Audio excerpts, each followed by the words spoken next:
Hello students, good morning all of you. Give me your attention. I go to teach you the third chapter, A Strange Prisoner. आपके तीसरे lesson का नाम है A Strange Prisoner, यानी एक विचित्र कैदी। प्रिजन मतलब होता है कैद, खाना या फिर जेल, और प्रिजनर मतलब होता है वहाँ रहने वाला यानी कोई कैदी। और स्ट्रेंज मतलब होता है विचित्र या अपरिचित या जो भी आप कह लो, थोड़ा अनभिज्ञ सा था।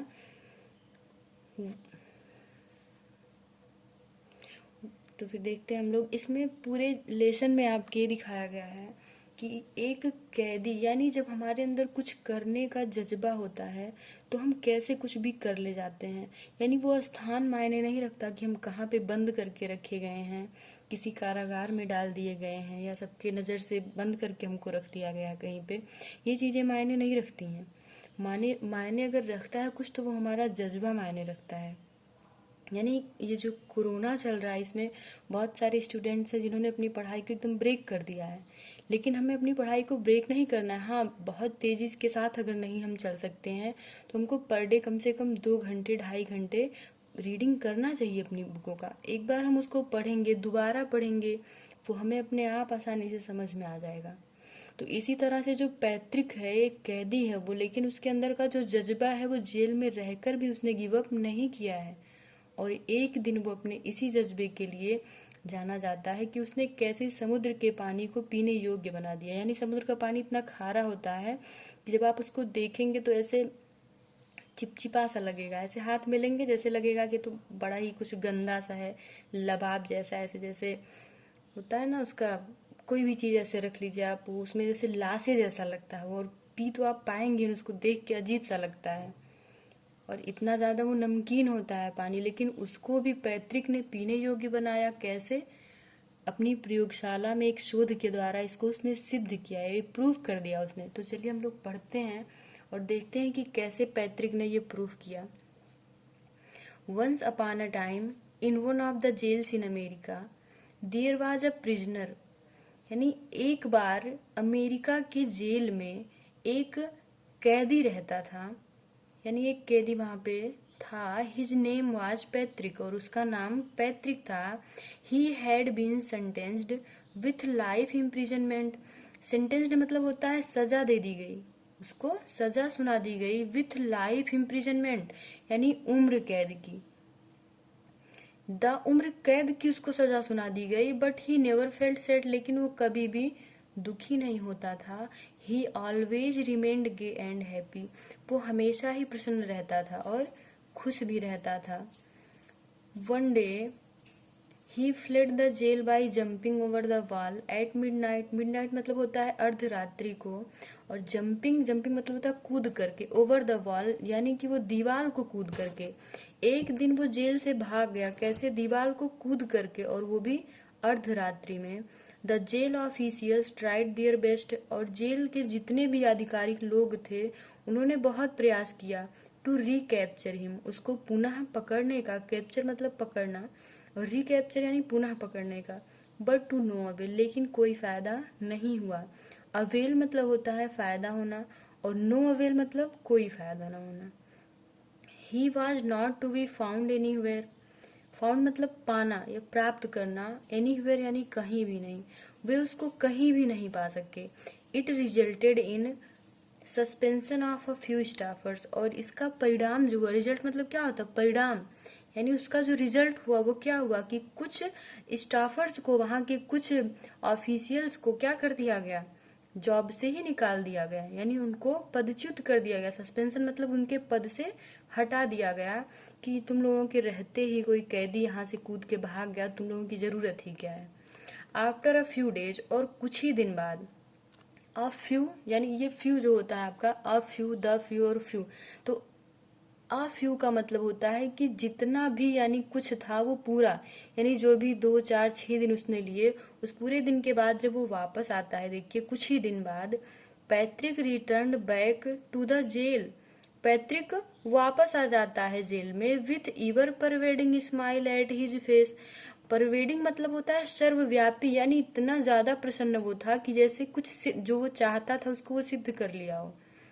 यानी अपने चेहरे पर वो हमेशा के लिए एक फिक्स स्माइल लेके आता है।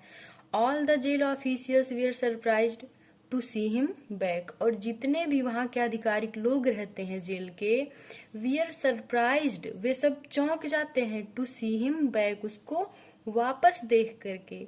One of the officer of the jail said, और उसमें से एक ऑफिसर कहता है, ओ यू पैट्रिक, कह रहा क्या तुम पैट्रिक हो, हाउ डिड यू कम, कह रहा तुम आए कैसे, and am I day dreaming, day dreaming मतलब दिवा स्वप्न, यानी दिन में ही स्वप्न, जब आंखें खुली हो और हम कुछ भी इमेजिन कर लें, तो उसके कहने का मतलब है कि क्या मैं दिन में स्वप्न देख रहा हूँ। पैट्रिक सेड स्माइलिंग, तो पैट्रिक ने मुस्कुराते हुए जवाब दिया, नो सर, नहीं सर, नहीं श्रीमान जी, इट्स अ फैक्ट, यह सत्य है। फैक्ट मतलब यह तथ्य जो आप देख रहे हैं वो सत्य ही है, इसमें कोई मिथ्या नहीं है। आई एम हियर, मैं यहीं पर हूँ, because I had to be here, क्योंकि मैं यहाँ आपके सामने उपस्थित हूँ। Why then did you escape, asked the officer, फिर ऑफिसर ने पूछा, यानी उस अधिकारी ने पूछा, क्या पूछा कि फिर तुम भागे ही क्यों थे यहाँ से, इसके मतलब छिपना, यहाँ से छिपे ही क्यों थे। As you know I have been a student of science, Patrick क्या कहता है कि जैसा कि आप जानते हैं, एज यू नो, जैसा कि आप जानते हैं, I have been a student of science, कि मैं एक साइंस विषय का यानी विज्ञान विषय का क्या हूँ, छात्र हूँ। And during my stay at the jail, और मेरे इस जेल में ठहरने के ही दौरान, उसको बता रहा ऑफिसर को कि मैं एक, आप जानते हैं कि मैं एक विज्ञान का छात्र हूँ, और जबकि मैं इस जेल में ही था उसी दौरान, I had invented methods on how to make the sea water portable, तो मैंने एक तथ्य खोज निकाला, एक फार्मूला निकाला, क्या निकाला, इन्वेंटेड यानी उसका आविष्कार किया, methods on how to make the sea water portable, portable मतलब पीने योग्य बनाना। कह रहा है कि मैंने ये मेथड खोज करके, तरीका खोज करके निकाला कि किस तरह से मैं समुद्र के पानी को पीने योग्य बनाऊंगा। It was the reason I escaped, और यही कारण, रीजन मतलब कारण, और यही कारण है मेरे छिपने का, सेड पैट्रिक, पैट्रिक ने कहा। फिर देखिए ऑफिसर क्या कह रहा है, आई सी, कह रहा मैं समझ गया। It was you who made me escape from the jail, said Patrick, Patrick ने फिर इल्जाम लगाया उसके ऊपर, किसके ऊपर, उस ऑफिसर के ऊपर। कह रहा है इट वॉज यू, वो आप ही हैं, who made me escape from the jail, जिसने मुझे इस जेल से भगाया है। सेड पैट्रिक, किसने कहा, पैट्रिक ने कहा। What the hell are you talking, देखिए ऑफिसर को गुस्सा आ गई, कह रहा है क्या बकवास कर रहे हो तुम, what the hell are you talking, यानी तुम क्या बकवास बात कर रहे हो। गुस्सा आ जाता है उसको, साउटेड द ऑफिसर, ऑफिसर चिल्लाता है उसके ऊपर, कह रहा है क्या बकवास कर रहे हो। इंडीड यू डिड, फिर पैट्रिक कह रहा है, क्या कह रहा है, इंडीड यू डिड, हाँ वास्तव में आपने ही किया है।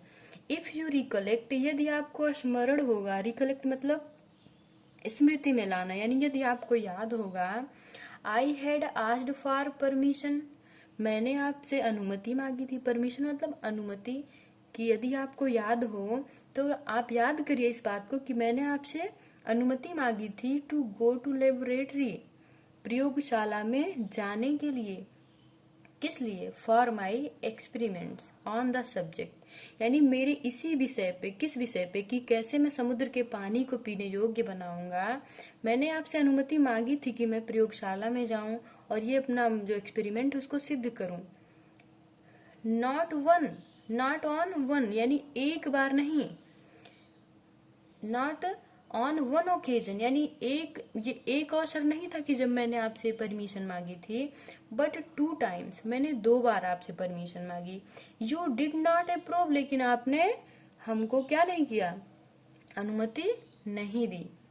क्या कह रहा है, इफ यू रिकलेक्ट, यदि आपको स्मरण होगा, यदि आपको याद है तो याद करिए, I had asked for permission to go to laboratory for my experiments, कि मैंने आपसे अपने प्रयोग को सिद्ध करने के लिए अपने ही विषय पर मैं अपने प्रयोगशाला में जाने के लिए आपसे अनुमति मांगा था, और ये मैंने एक बार नहीं मांगा था, 2 बार मैंने आपसे इसकी अनुमति मांगी, बट आपने मुझे अनुमति नहीं दी, सेड पैट्रिक, ऐसा पैट्रिक ने कहा उससे।